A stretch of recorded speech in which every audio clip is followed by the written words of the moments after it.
Hello, and welcome back to our channel. Welcome, if you're new here. Try to delve into the details of your life in order to discover your true power. The universe will lead you to your higher power. Believe it, and watch the video.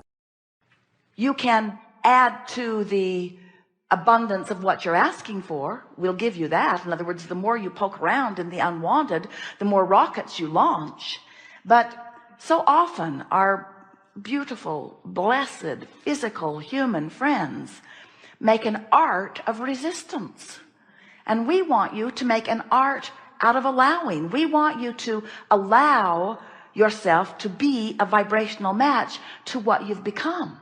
So if someone is disingenuous, if someone cheats you, if someone defies you in some way, if someone disregards your value, if someone takes advantage of you, if someone cheats you or steals from you or misrepresents you, and you observe it, in all of that observing of all of those things that you do not want, that no one would want, there are laws about it, in all of that you're launching rocket, rocket, rocket, rocket, rocket. And do you know what happens when you launch a rocket of desire? Well, let's start before that. Do you know why you launch a rocket of desire?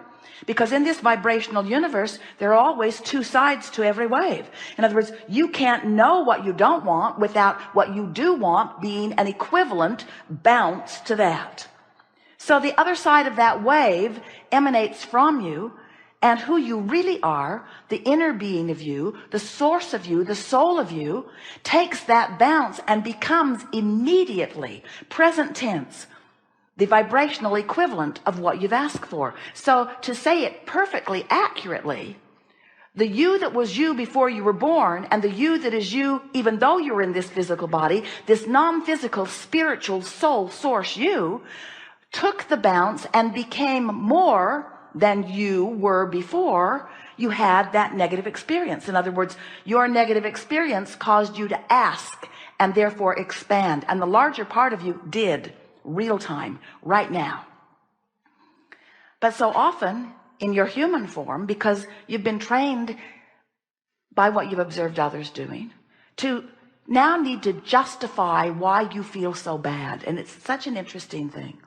The only reason you feel bad is because you expanded and you didn't go with the expansion. That's the only reason you ever feel bad is because you are separating to some degree you from you. So it's quite an interesting cycle that life caused you to expand and you didn't go immediately only because you're not practiced at it. Your inner being is. It goes every time.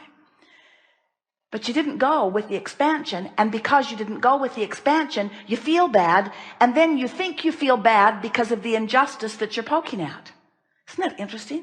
A woman said, my lover left and now I'm sad. We said, no, you're not. She said, no, really, my lover left and now I'm sad. We said, no, you're not. She said, Abraham, what's wrong with you? My lover was here and I wasn't sad. And then my lover left and now I'm sad. I'm sad because my lover left. And we said, that isn't why you're sad. Your interaction with that lover caused you to create a much better relationship. And that person walking away to you represents this better relationship that you want. But the reason you feel bad is because you're focusing on the opposite of what you want, of what you've created. Well, she didn't get it. And we understand why you don't get it immediately, because most of you really relate the negative thing that you're observing as the reason that you feel bad, and we'll give it to you. Of course, it was the catalyst that caused you to expand, but it is always 100% of the time you not keeping up with the expansion that causes you to feel bad. Esther said, ooh, that made me so mad. And we say, no, it didn't. That caused you to expand. You didn't go, and that's why you feel anger. That caused you to expand and you didn't go, and that's why you feel angry, you see. And when you get that, you take your control back, because as long as you're mad at that one or that one or that one or that one, or disappointed over that or that or that, over which you have no control, then you're in deep doo-doo. Because there's so much stuff that's out there that is giving you the benefit of expansion, that if you don't take control of the way you feel, by understanding that you can feel good in any moment that you are not offering resistance to who you are. Let's say it really clearly. Every time you feel bad, and every sickness that exists, every time you feel bad, no exception, 100% of the time, it's because you are offering a vibration because of what you're focused upon right now that doesn't match the vibration of who you really are. You're defying the spirit of your being. And when you defy the spirit of your being, you feel resistance. It's just that simple. And we know, sort of hard to hear, because that person was really rotten. That was really a terrible thing that happened. That shouldn't have happened, and they should behave better. We know why you think that. But if your alignment with who you are is dependent upon anything other than the two relational aspects of you, then you have no control. And you do have control, you see. Not one of you said, I'll go forth into a physical body. I'll live long enough that I'll figure out what's right and what's wrong. And then I will look for others to join me in forces in order to enforce the rightness of our time. Humans keep trying to do that, but how's it working out?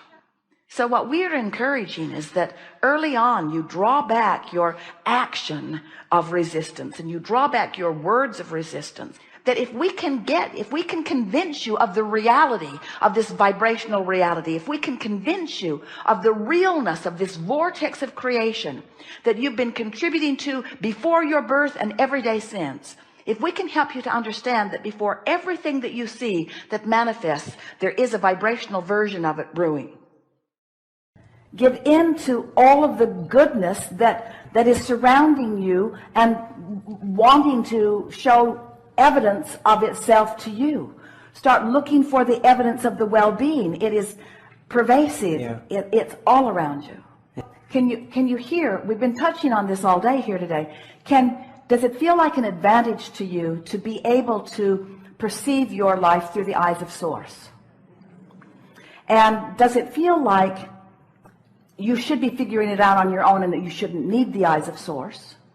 Or does it feel more and more natural to you that the eyes of Source would be right there with you, inspiring you, giving depth and breadth to whatever your experience is? In other words, are you beginning to accept that you're not here as a separate being to prove yourself worthy to that Source, but you are instead here as an extension of that Source, living this life with Source? You're getting the feel, and so that's what you were experiencing. You were experiencing a conscious realization of that blending. Well, when you've been depriving yourself of this extraordinary clarity and you find a vibrational reason to allow that clarity to flow, you don't feel yourself.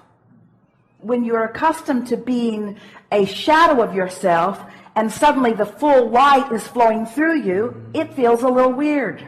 But after a while, the other begins to feel weird. The diminishment will begin to feel weird once you're tuned in, tapped in, turned on, and moving through life for a while, you see. Don't you like knowing that everything that you want and the path of least resistance, in other words, all of us know who you are, and where you are in relationship with who you want to be and who you really are and where you want to be.